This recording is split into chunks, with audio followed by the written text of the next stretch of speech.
କେତେବେଳେ କଣ ଭୋର 5ଟାରୁ ଆସିଲିଣି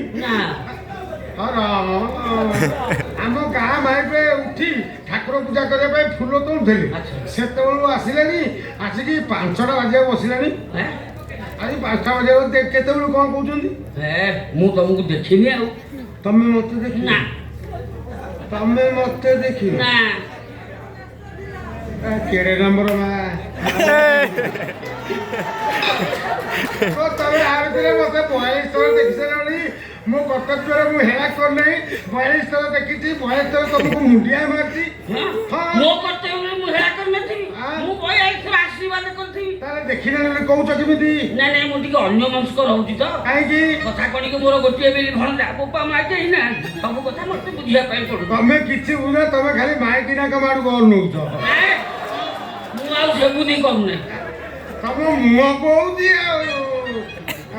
ହଉ ଆଜ୍ଞା ଆଜ୍ଞା ମୋ ପ୍ରାପ୍ୟ ଗଣ୍ଡା କଥାରେ ମୁଁ ଯିବି ମୋର ଖାଲି ଦୁନିଆ କାମ ଅଛି ତମର କିଛି ବୋଧ ପାଇବାର ଅଛି ନା ତା ବି ମନେ ନାହିଁ ଏଟା ପରମ ନିପଟ ମଫସଲରେ ଘର କରୁଛ ଆଲୁଅ ଯାଉଛି ଆଉଛି ଯାଉଛି ଆଉଛି ଆଉଛି ଯାଉଛି ଟିକେ ତ ପରେ ଟିକେ ହ୍ୟାଣ୍ଡଲିଂ କରି ମୋ ଅବସ୍ଥା ଗଲାଣି କଣ କରୁଛ ହ୍ୟାଣ୍ଡଲିଂ ଜେନେରେଟରରେ ହ୍ୟାଣ୍ଡଲ ଷ୍ଟାର୍ଟ କରି ମୋ ଅବସ୍ଥା ଗଲ ଖୁଆ ପିନ୍ଧିଲାଣି ମୋର ଟଙ୍କା ଦେଲେ ମୁଁ ଯିବି 42 ଟଙ୍କା ଦେବି ଦେବି ଟଙ୍କା ଦେବି କେତେବେଳେ ଦେବ ତମର କଣ ସେ ବିଶ୍ୱାସ ନାହିଁ ମୋ ଉପରେ ସେ ଘର ମୋର ନାହିଁ ବିଶ୍ୱାସ ଆଉ ଅଛି ନା ମୋ ଟଙ୍କା ଦେଲେ ଲେବର ତମେ କଣ ଭାବୁଛ ଇଏ ଅଇଁଠୁ ମାଟିକି ମୁଁ ଜାଣିପାରୁନି ଇଏ ଟଙ୍କାଟା ମୁଁ ତମର ଦେବିନି କହୁନାହାନ୍ତି ମୋର ଦୁନିଆ କାମ ସିଆଡ଼େ ଅଛି ବାବା ଖାଇଲେଣି ଖାଇଲେଣି ଗୋଟା ମାଡ଼ିଲା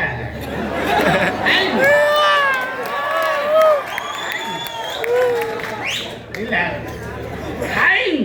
ନା ଖାଇନି ଚିକେନ ଖାଇଥାନ୍ତୁ ମଟନ ଖାଇନି ନା ନା ଏରା ମଟନ ଘାସ ଏଇଭଳିଆ ସବୁ ତା ଗୁଡ଼ାକ ଚିଙ୍ଗୁଡ଼ି ଖାଇନି ମୋର ଗ୍ୟାସ ଚିଙ୍ଗୁଡ଼ି ଖାଇନି ନା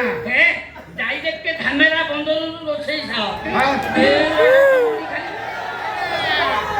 ଟଙ୍କା ବାପା ତମେ ଏଇଠି ଠିଆ ହେଇଛ ସେ ତମକୁ ଆଲାପ ପାଇଁ ଖୋଜୁଛନ୍ତି କାହିଁକି ଫଟି ଫଟି ପଡ଼ିଗଲାଣି କଣ କଥା ହେବେ